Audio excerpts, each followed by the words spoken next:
In this video, we're going to take a look at some jazz rhythm exercises. Now, there's a bunch of reasons why you want to do this. This is actually the third section of the 5 stages of modern harmonic progression. First stage being tertian harmony and how chords are built. Part 2, how modes and scales play into your soloing and technique. And then this third part is all about rhythm. Now, the biggest problem that I find with rhythm is that musicians tend to ignore it. It seems to be one of the last things that they focus on, where it should be one of the first things. It's all about keeping good time and making great music based on the rhythmic choices that you make. And there's basically 3 problems with people's rhythm. Problem number 1 is that they don't have a good internal clock. In other words, their tempo either speeds or rushes, or it lags behind the beat. In other words, drags. So they often say, oh, this player is rushing or this player is dragging. Essentially, they're playing too fast or too slow based on the beat. Now for that, you're going to have some type of internal clock, and I have an exercise that's absolutely going to help you fix that. The second problem that musicians face in terms of rhythm is they don't have enough rhythmic variety. They're often using just 8th notes or 16th notes or triplets, but they're not mixing them up. In their soloing, if it's just 8th notes,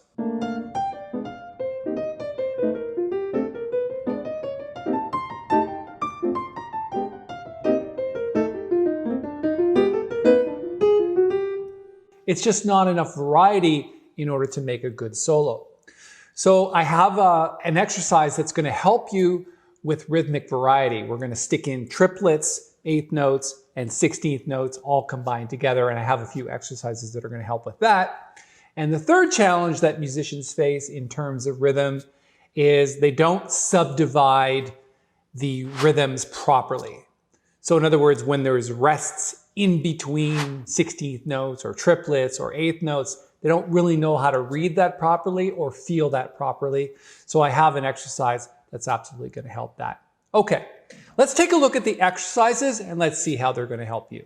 So the first one is really about keeping time, getting that internal clock working well for you. And the best exercise I've seen for this is the one that I'm going to share with you. And I'll eventually post a link so you can download this track. It's basically clicking certain beats in order for you to play along with it. And the exercise is going to help you because, it's rather simple to keep time when there's a beat or a click track on every beat or a metronome running on every beat. It's much more difficult to do it on every bar, then on every 2 bars, then on every 4 bars. And you really have to keep your internal clock going. So in this exercise, all you have to do is pick your favorite 8-bar tune. I'm just going to do 8 bars of rhythm changes. And if you're not familiar with rhythm changes, we actually have videos on our channel that deal with rhythm changes. In this case, what we're going to do is we're going to start the rhythm changes where there's a click on every bar, on the first beat of the bar. And we're going to play 8 bars of that, and then it's going to switch to a beat every 2 bars. And of course, that's going to be much more difficult to keep time.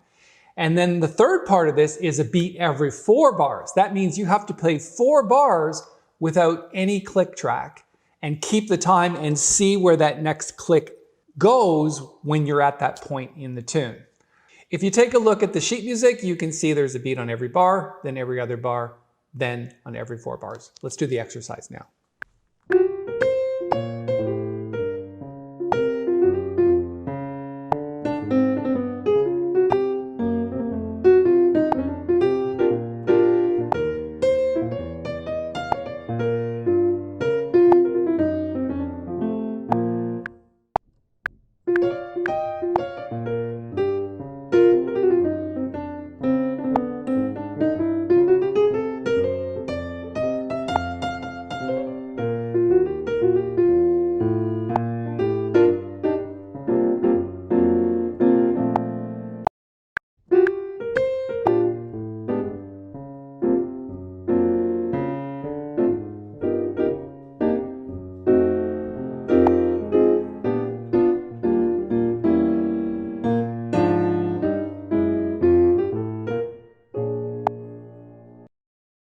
Okay, so you can see that maybe my playing was a little bit off when it got to the 4 bars, but basically over time and experience, my internal clock has gotten much better. So I'm trying to, at least when it comes to the beat every 4 bars or the click track every 4 bars, I'm really trying to make sure that my tempo is continuing consistently.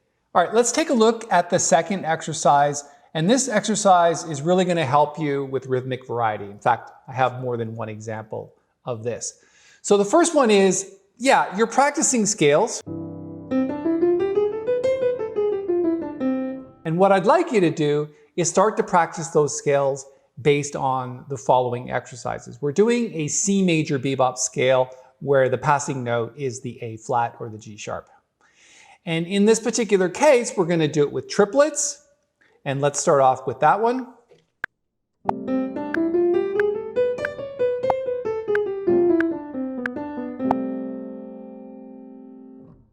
Okay, the next one is basically mixing triplets with 8th notes. And it's starting to add a little bit more rhythmic variety as we go through it.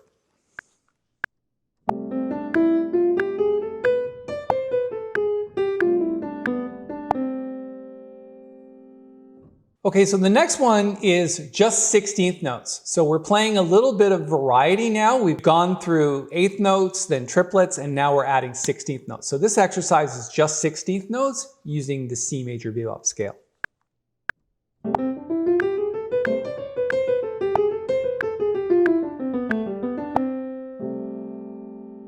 So the next exercise is going to expand on that idea. It's basically exercise 3, and there's a few different exercises here.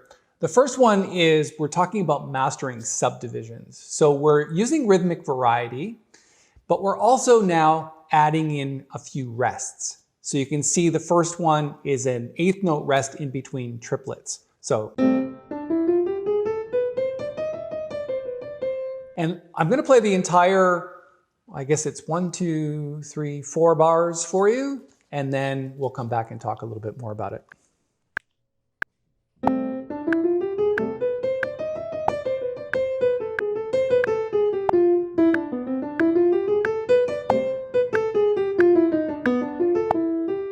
So you can start to see that not only are we switching up rhythmic ideas, quarter notes, 8th notes, triplets, and 16th notes, but we're also putting a few rests in here and there to make it a bit more interesting. Now, of course, you have to learn how to read this music, but it's really going to help you in terms of subdivision of beats. And the final exercise that we're going to do is the most difficult one I have. And for this one, yes, I put in some chords. I think that's kind of the next level. They're basically chords for blues. Yeah, I mean, it's just simple blues, 12-bar blues. But what you're going to do, because the exercise is very difficult, in fact, it's probably going to take me a couple tries to get this, is we're going to put in 8th notes, triplets, and 16th notes, and a bunch of rests to basically learn how to subdivide the beats. So how do you actually do this? And the answer is you have to run not just an internal clock in your head, but you have to be able to subdivide the beat. So when it's 8th notes, you do 1 and 2 and, like this.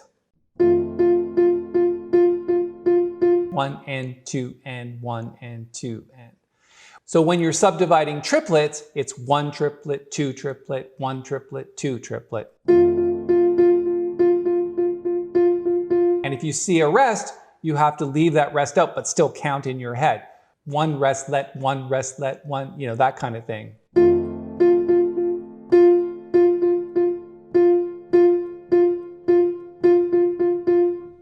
And you still have to keep counting, even though there's no note, there's a rest. And then when you're doing 16th notes, it's 1 eana. 1 eana, 2 eana, 3 eana, 4 eana. And when there's rests, you have to count those rests as well.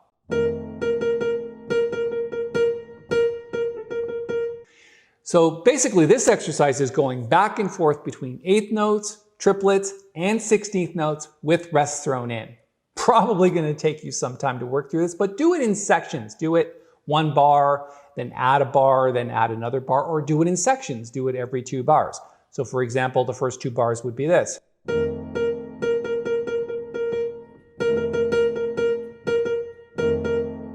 Okay, Okay, so, and it's probably best to do it with a metronome or a click track in order to get this. All right, let me play the entire exercise for you.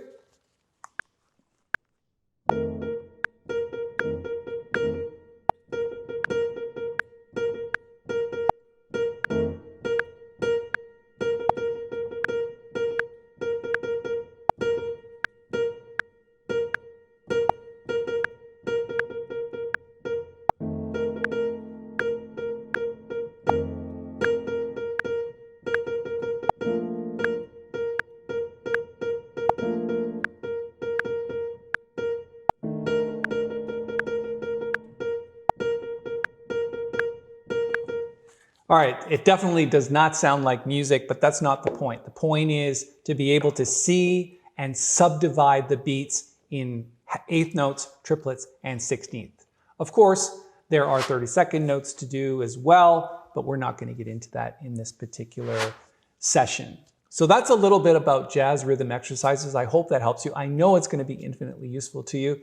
I know it sounds a little bit tedious as well, but I suggest that you still do it because it's definitely going to help those three problems: your internal clock and your tempo. It's going to help your rhythmic variations, and it's also going to help you do beat subdivisions. Okay, if you like the video, all you have to do is give it a thumbs up. And if you want to subscribe to the channel, just hit the little bell because you'll be notified of any of the upcoming videos that we're making, and we're doing lots of them at this time. So thanks so much for your time. I really appreciate it. My name is Paul Tobey, and for more information on us and this channel, go to jazzmentl.com. Thanks. We'll see you in the next video.